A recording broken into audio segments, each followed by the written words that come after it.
As we turned sharp round to the left, there was a little brick mortuary, a red oasis in the desert of tombstones and soft, dank soil.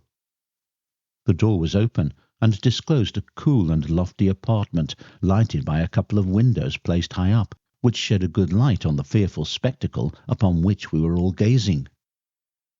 There, in a coarse wooden shell, lay the body of the Ripper's latest victim.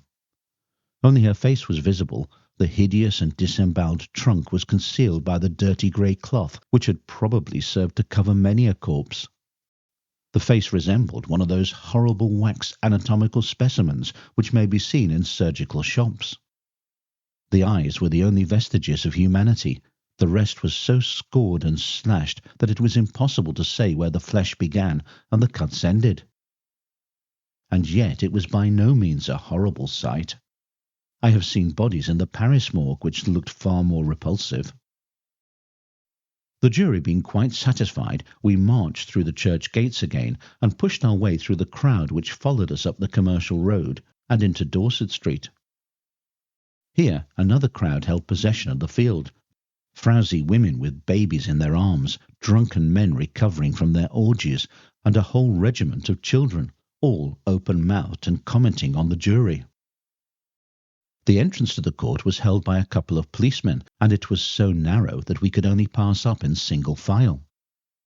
It was only about 3 yards long, and then we were at the door, which is numbered 13.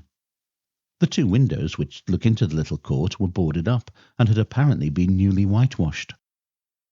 From the windows above, a girl looked down upon us quite composedly, and several pots of beer were brought in during our stay to comfort the denizens of the court. At last the key was procured, and the room was surveyed in batches. The inspector, holding a candle stuck in a bottle, stood at the head of the filthy, blood-stained bed and repeated the horrible details with appalling minuteness. He indicated with one hand the bloodstains on the wall, and pointed with the other to the pools which had ebbed out onto the mattress. A little table still on the left of the bedstead, which occupied the larger portion of the room. A farthing dip in a bottle did not serve to illuminate the fearful gloom, but I was able to see what a wretched hole the poor murdered woman called home.